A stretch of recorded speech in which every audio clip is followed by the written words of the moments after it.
These are dark, even dangerous days in Scotland. The stramash between the country's two most famous politicians, Salmond and Nicola Sturgeon, has resulted in vital public documents being censored or banned, important information being suppressed, the media cajoled and cowed, the legal system brought into disrepute, the Scottish Parliament neutered, and even bloggers being threatened with jail.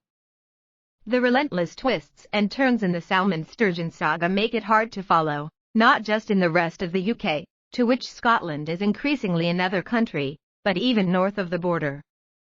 So many have just switched off. But that is a mistake, because what is happening in Scotland is a clear and present danger to democratic accountability, the impartial rule of law, and a free press, an integral part of these islands.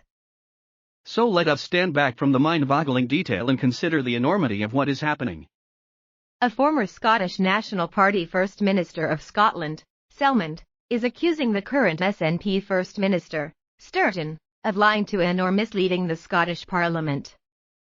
He also claims she was part of a concerted effort, involving the Scottish government and SNP executives, including the party's chief executive, who happens to be Sturgeon's husband, to destroy his reputation, even to the extent of seeing him jailed.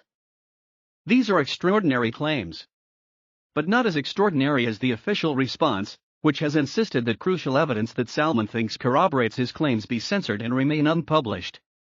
This in a democracy. In 2021. Sturgeon, who continues to ride high in the polls ahead of May's Holyrood elections but has started to look somewhat flustered, emerged from her bunker this week to state to the cameras there was not a shred of evidence to support Salmond's accusations. Since her own Crown Office, Scotland's Public Prosecution Service, had warned even the Scottish Parliament, never mind the media, not to publish his evidence, it was a wee bit difficult to put either his or her statement to the test. His claims are being investigated as part of a Scottish parliamentary inquiry into why the Sturgeon government made such a hash of its handling of sexual harassment accusations against Salmond in 2018 that it ended up shelling out more than £500,000 to cover his legal costs in a judicial review of its actions. The government lost because the court concluded its procedures were unlawful, unfair, and tainted with apparent bias. 2 weeks after the government's case crashed and burned, at huge taxpayer expense, Salmond was arrested and charged with a long list of sexual offences, of which the most serious was attempted rape. He was acquitted on all counts by a jury last March, although that criminal trial forms no part of the current inquiry.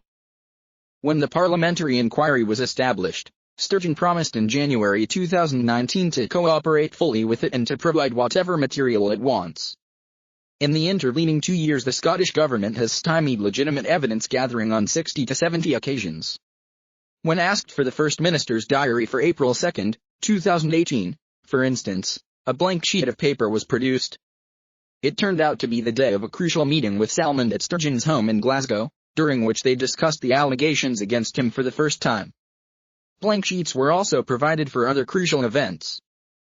At one stage, the search function of the Scottish government's Freedom of Information website stopped producing results for certain contentious documents.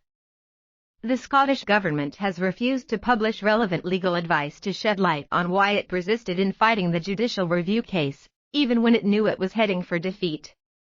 But the most egregious attempts to stop relevant evidence from being published happened this year. When Salmond made his submission public last month, the Scottish media was wary of touching it, given all the legal threats flying around. The Spectator magazine, of which I am chairman, was not subject to any warnings and posted it online anyway. The Scottish Crown Office, the legal arm of the Sturgeon government, wrote to complain and demanded we take out at least one paragraph. We complied and left the rest online. The Spectator then went to court in Edinburgh to establish that there was a legal basis for publication. The court agreed. The Crown Office did not object. The Scottish Parliament, after much faffing about, as is its way, decided it could publish the Salmond submission too, thereby paving the way for the former First Minister to testify before it. So, all good. Democratic accountability restored. Not really. The SNP decided to ramp up the argument that publishing the Salmond submission could lead to identifying the women who complained about Salmond's behavior, and whose anonymity was rightly guaranteed by the court. It was all nonsense. Anonymity was never at risk. But the Crown Office had used the same argument in the past and it was wheeled out again, oiled by those who had most to gain from it.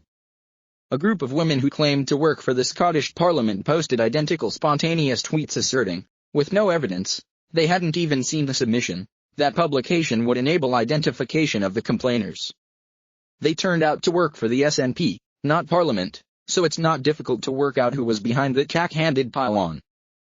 The Crown Office dusted off its old arguments and joined the chorus for censorship.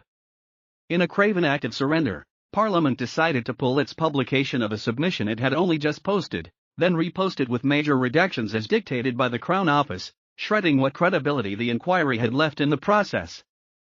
It is no coincidence that the censored bits go to the heart of Salmond's claims about Sturgeon's honesty before Parliament.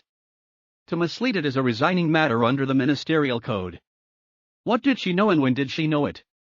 That was the crucial question in the Watergate hearings. The chances of the inquiry asking it are now slim.